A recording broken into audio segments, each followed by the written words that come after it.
Grecia. Grecia.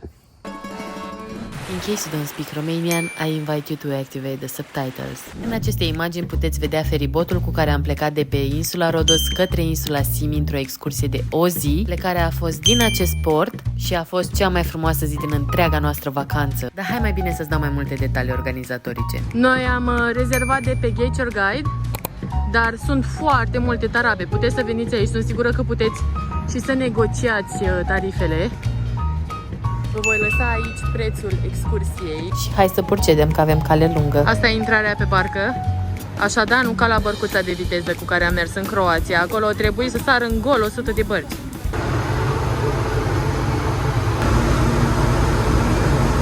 Întreaga excursie a durat 9 ore și prima oprire este la o mănăstire care clar o să vă rămână și vouă în minte, pentru că are un design și o arhitectură extrem de interesante.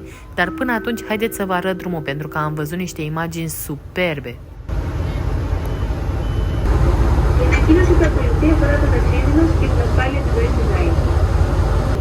Fix aici ar fi fost un picior și celălalt pe partea cealaltă.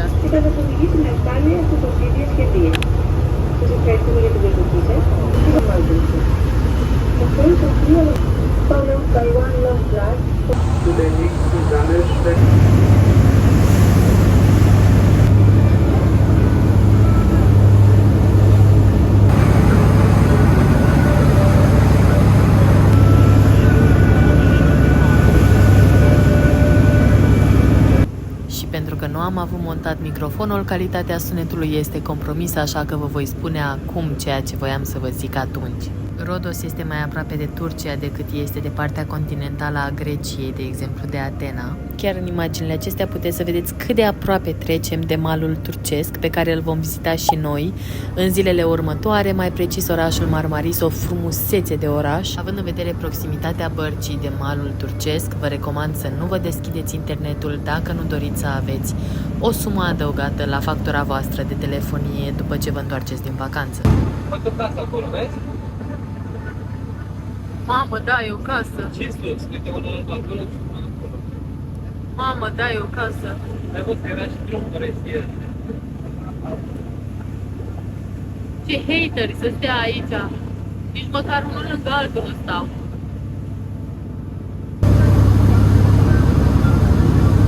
Dacă știți utilitatea acestei bărci, spuneți-ne și nouă, că ne tot întrebăm de ce are forma asta așa, gol pe dedesubt.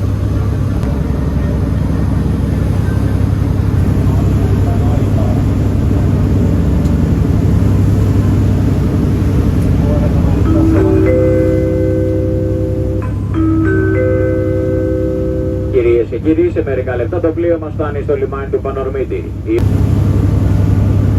Prima oprire la mănăstirea Panormitis este inclusă în traseul nostru. Vom sta aici o oră și mai apoi vom porni către insula Simi.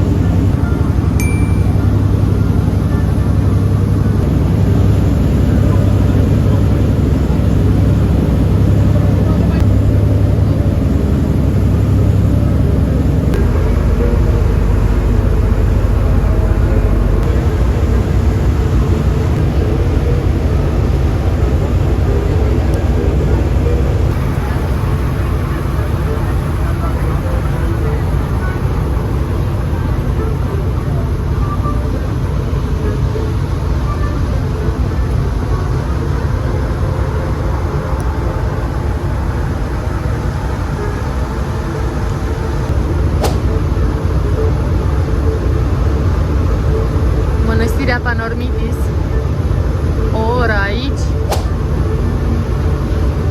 divin.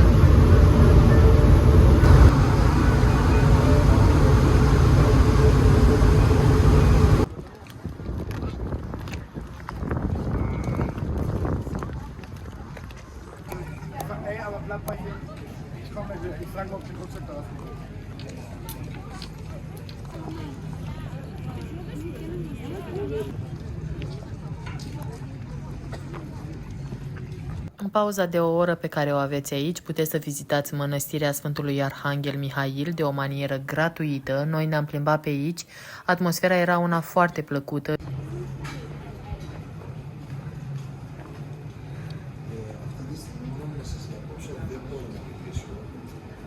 frumos miroase a tămâie aici.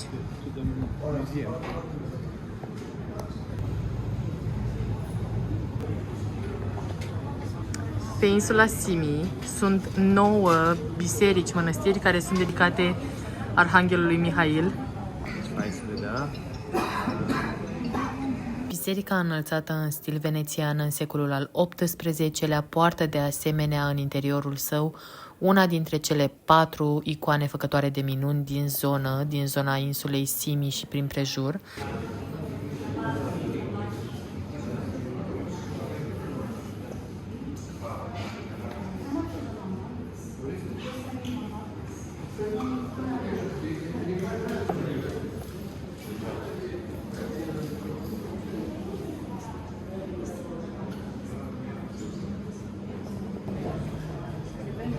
Acolo este o singură terasă disponibilă și este super aglomerat. Așa că am decis, cel mai ușor, mergem frumos pe barcă la noi, bem ceva rece. Avem și AC. Avem și, da, exact, și putem să ne prindem și locurile, pentru că e foarte aglomerat. Sunt și persoane care stau în picioare, deci vă recomand să veniți la timp. Croaziera începe la ora 9, noi am fost la 8:30 și nu mai erau așa multe locuri.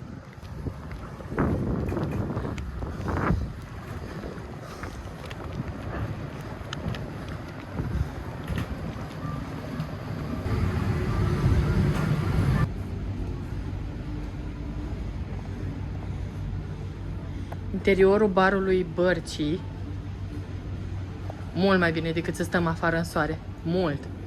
Ce răcoare e.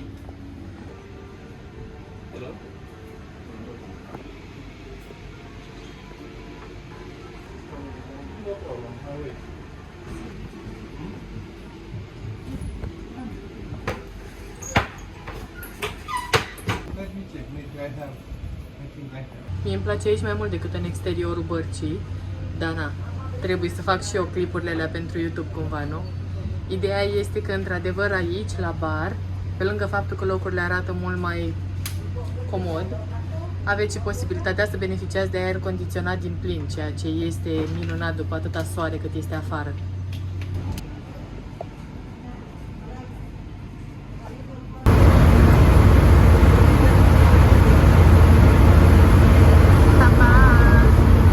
Și acum, la Pièce de Résistance, mai avem încă o oră, mai puțin de o oră de mers chiar, și ajungem pe insula Simi.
Bienvenido a Simi.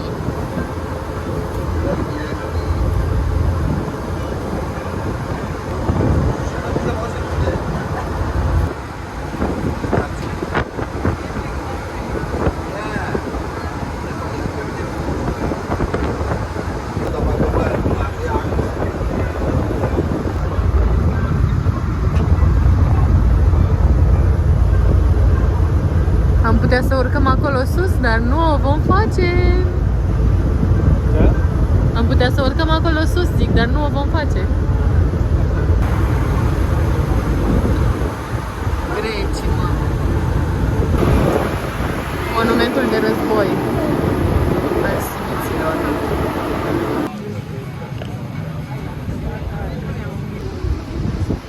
E frumos așa, se vede. Miau!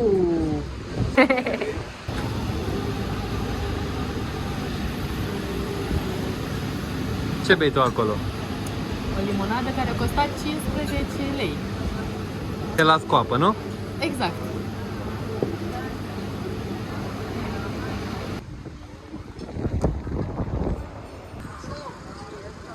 Elena, Da? ce faci? Bine, am ajuns pe insula Simi. Voiam să vă zic câteva curiozități despre ea și anume faptul că este insula dedicată nimfei Simi, soția zeului Poseidon, zeul mărilor din mitologia greacă. Este o insulă atât de frumoasă. Am văzut o grămadă de poze, am auzit pe foarte multe forumuri că este una dintre cele mai frumoase insule ale Greciei. Dar când ajungi aici și vezi fiecare căsuță colorată diferit, ai un cu totul alt sentiment și o perspectivă diferită. Mi se pare un loc în care dacă aș putea, aș mai veni. Această superbă insulă are doar 2500 de locuitori, dar cred că de peste 10 ori se multiplică numărul locuitorilor atunci când este vremea toridă și potrivită pentru a veni turiștii să viziteze această bijuterie a Greciei. Credeai că o să ajungem pe Simi? Da.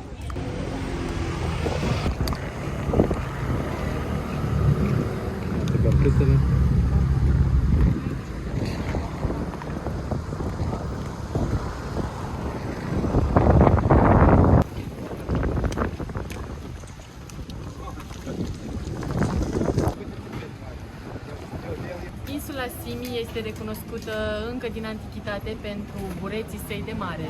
Avem un burete de mare care se diferențiază față de ceilalți, urechea elefantului se numește.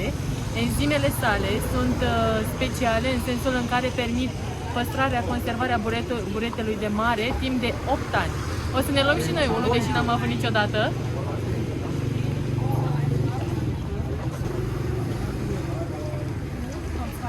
Această insulă face parte din arhipelagul insulelor dodecaneze împreună cu insula Rodos, care este cea mai mare dintre toate. Simi a avut un rol strategic important în anumite războaie. Avem, de exemplu, războiul peloponezian, mai apoi, cel de-al doilea război mondial a fost de asemenea un moment central asupra insulei Simi când a fost bombardată consecutiv timp de 18 zile în timpul războiului. Și inclusiv Herodot vorbea despre simiți și despre rolul lor important în cadrul războiului troian. Deci da, această insulă, micuță, drăguță, o bijuterie actuală, a fost un important element strategic în războaiele importante de-a lungul anilor. Să mergem pe Calistrata, sunt 500 de scări la 40 de grade pe care le vom urca, similară cu experiența Petrei, mă gândesc că va fi, numai că vom avea cu 20 de grade mai mult decât atunci, pentru o priveliște deosebită asupra tuturor acestor căsuțe minunate și colorate. Ne vedem sus!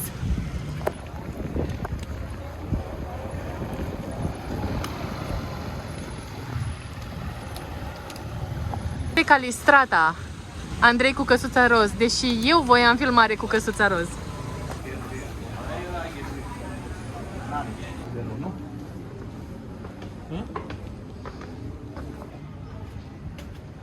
Să începem cele 500 de trepte, zic.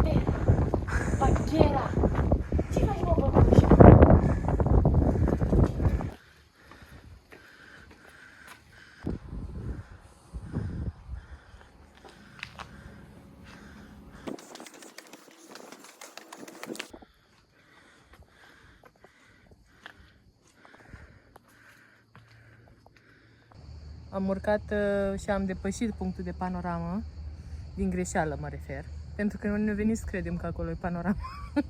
Noi suntem obișnuiți să urcăm tot muntele, nu așa ne oprim la jumate. Peste 500 de trepte. Peste 500, da, e similar cu drumul de la mănăstire. O să las un video să vedeți că așa m-am simțit și aici, numai că era decor grecesc. O să vă arăt imediat ce priveliștea este superbă. Noi suntem într-un sat aici. Cel mai sus sat. Cel mai sus, exact. Ultimul. Sunt 5 sate pe întreaga insulă și noi cred că ne-am cocoțat în cel mai de sus. O să vă arătăm imediat priveliștea. Ladies and gentlemen, the view. Și claxona bărcuța, ai auzit? Priveliștea care îți duce pulsul la 170.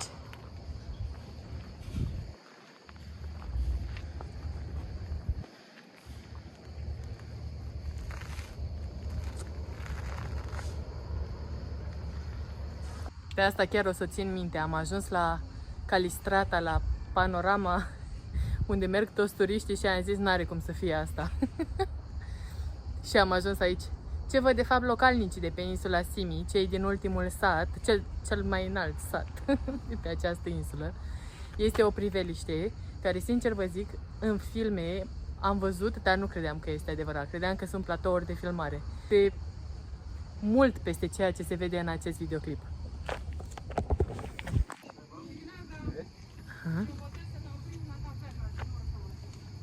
Grecia, mă. Grecia. Grecia. Grecia.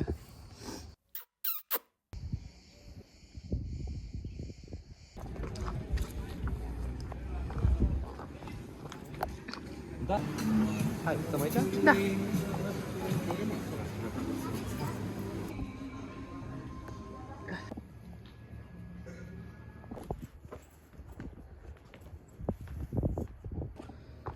Un detaliu specific căsuțelor de pe insula Simi este faptul că există acest ochi la toate căsuțele moderne, care reprezintă de fapt un fel de protecție, ca un fel de evil eye care să țină răul afară.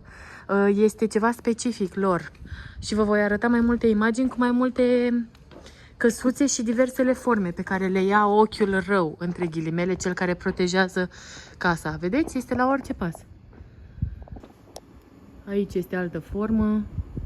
Uite, acolo e desenat. Altele, da. Aici, acolo. Așa e. Cactus de lână și mandarine verzi, culese de prin Grecia. Calistrata este un loc extraordinar, chiar vă recomand să veniți să vizitați. Mie mi-a plăcut mai mult punctul în care am mers noi, mai puțin turistic. O să vă las și vouă coordonatele pentru a putea ajunge.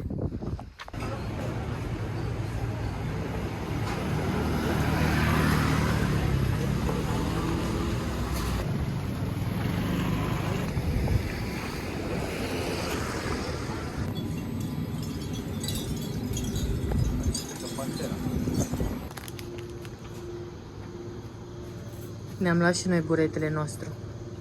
Era păcat să plecăm de aici fără ceea ce este specific lor.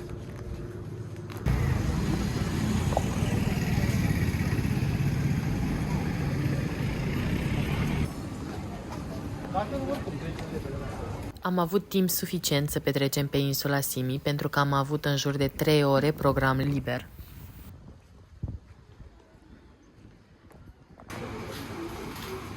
Tradiția noastră de a ne lua mereu câte un mic monument, o statuetă, să ne amintească de locurile în care am mers.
Și în nici 2 ore eram înapoi pe insula Rodos, am mers să luăm cină și voiam să vă zic în finalul acestui episod că voi face un episod dedicat exclusiv restaurantelor pe care le-am încercat și care ne-au plăcut de pe insulă, pe care le recomandăm.